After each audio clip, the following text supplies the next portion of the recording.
That being said, we got Crescendo to talk about.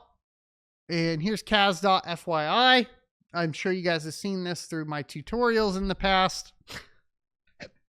And real-time blocks per second right now showing 9.6 blocks per second. It's kind of, there's not enough, I mean, elephant in the room. There's not enough demand on the network to really see what this does from a transaction perspective, because we're not even getting one transaction per block at this point. So demand really needs to go up. I don't know why that's not working, but it is doing 10 blocks per second. And if you guys were not aware, we've already covered this before, but let's go ahead and go over it. Here's an overview. At the high level, here's how, so they've launched it at this point. Let's see, where was it? Tell you guys. Well, this doesn't even cover it either. Yeah. I mean, we covered this before. The whole point of Crescendo was to get to 10 blocks per second and deployed on Rusty Kaspa, which is utilizing the Rust programming language over the Go language, which is what Kaspa started out as. And it is working, which is great. So congratulations to the Kaspa team on that. I didn't hear of any hiccups in general. And the hash rate is over 1 exahash. So there's a ton of hash rate currently on the network.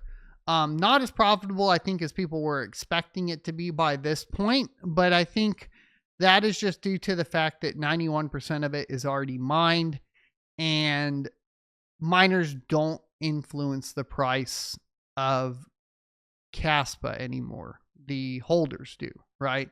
And the problem with that is that they have no stake in the game. So I don't think that there really is like a power law for Kaspa in general, just because we would have already seen that play out with this amount already mined, in my humble opinion at this point. So, but if, you know, this takes off and people start utilizing Kaspa for the increase in blocks per second, they don't choose an alternative in proof of stake, and there are, you know, and the DeFi ecosystem takes off and the fees stay low. I mean, the problem is it's kind of a double-edged sword, because it is a proof of work cryptocurrency, which means you kind of need the fees, especially with how much is already mined, to keep the miners incentivized to secure the network. But you also want the fees to be low so that people utilize the network. And it's always gonna, this is always gonna be this problem within you know, price analysis of cryptocurrency in general. But 10 blocks per second is pretty freaking cool. So there you go. We got, this was interesting too. Just a quick note. Monero launched some new CLI and GUI binaries. And this is version 0.18.4.0. If you're interested in that. I just hadn't seen an update from Monero in quite some time. I was going through and updating some stuff to play around with Monero again. I saw this. I figured I'd bring it up to you guys. So development on Monero, which is pretty cool. And Monero has been performing really, really well. Even being kicked off of all of the large exchanges for its privacy features. Monero has been, I think, over the past year, just performing fantastically well. It's up 100% year over year right now.